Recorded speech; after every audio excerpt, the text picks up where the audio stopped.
مفتی ظفر علی صاحب بہت بڑے عالم، لیکن کسی عالم چھوڑ کسی عام آدمی کو بھی زیبا نہیں دیتا جس قسم کی گفتگو وہ فرماتے ہیں، اور گالیوں تک چلے جاتے۔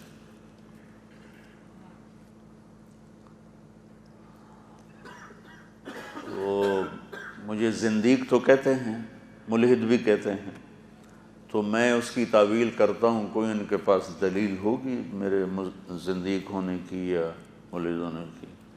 وہ ماشاءاللہ فرماتے ہیں ازنق الزنادقہ، زندیقوں کا سردار ہے طارق جمیل، اور ساتھ آگے بات بڑی مزدار ہے، یہ اہل حق کا زندیق ہے، اور ڈاکٹر نائک اہل باطل کا زندیق ہے۔ ڈاکٹر ذاکر نائک کے ہاتھوں پر ہزاروں لوگ مسلمان ہوئے، ہزاروں لوگ۔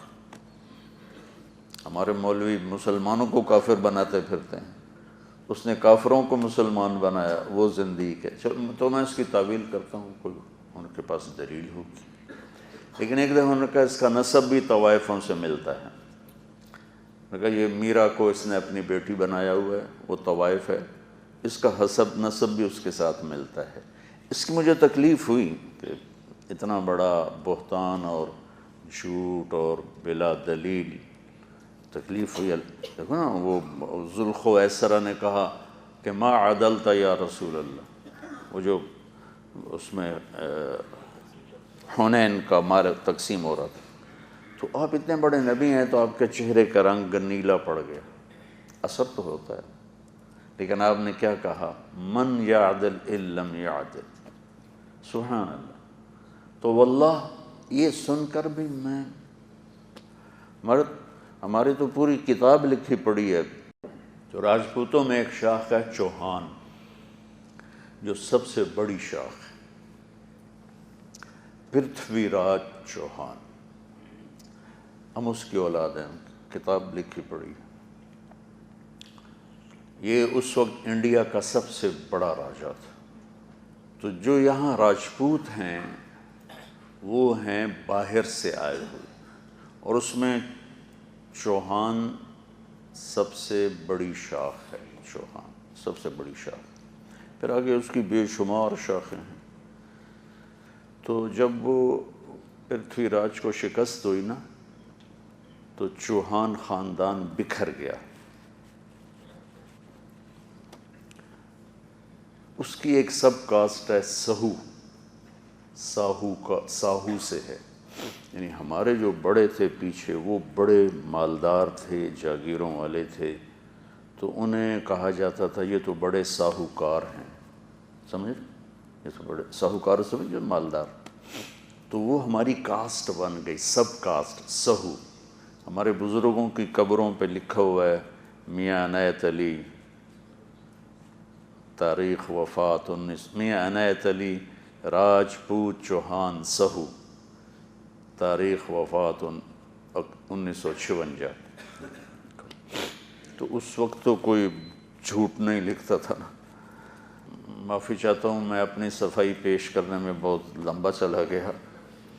تو ہمارے تو پوری کتاب لکھی پڑی ہے، ہماری نسل پرتھوی راج سے ملتی ہے۔ تو یہ شیر شاہ سوری کے زمانے میں ہمارا خاندان تلمبے کا حکمران تھا، تلمبے پہ حکومت تھی۔ تو میں ایسے ہی زیادہ ہی کچھ جذباتی ہو گیا، اور میں اپنی تعریف خود نہیں کر رہا، میں تاریخ سنا رہا ہوں بیٹا۔ میں تو ایک اولی نطفہ، یہ میری روز کی بات ہے، کوئی 50 دفعہ اپنے اللہ سے، یا اللہ اولی نطفہ و آخری، جو میں پوری وہ مجھے اللہم انی انا اولی نطفۃ نجسہ و ان آخری جیفۃ منتنہ و بینہما احمل کیس القذرہ ثم تمیتنی و تقبرنی ثم اذا شئت تنشرنی فاقوم یوم یقوم الناس لرب العالمین فإن اثقلت میزان۔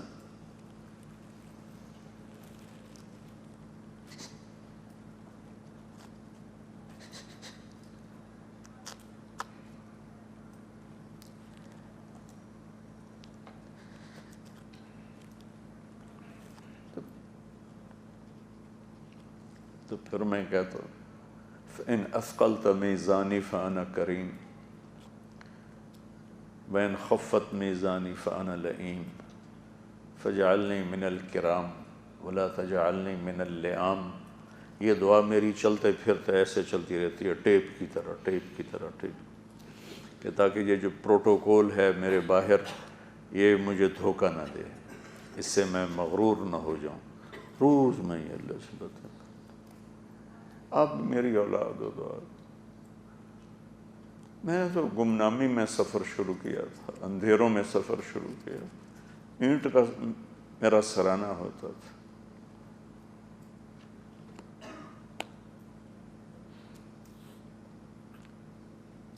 دو ہفتے جون کے مہینے میں کپڑے نہیں بدلے، دو ہفتے جون کے مہینے میں کپڑے نہیں بدلے۔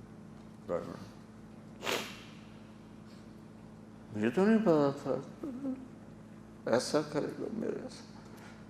اب میں اس کے سامنے روتا ہوں کہ اب تو چند دن رہ گئے ہیں پورے کرنے، مجھے تو نہیں پتا تھا میرے رب، جو کیا ہے تو نے کیا ہے، میری کیا اوقات ہے، ابھی چھین لے، دل تو تیرے دو انگلیوں کے درمیان ہے۔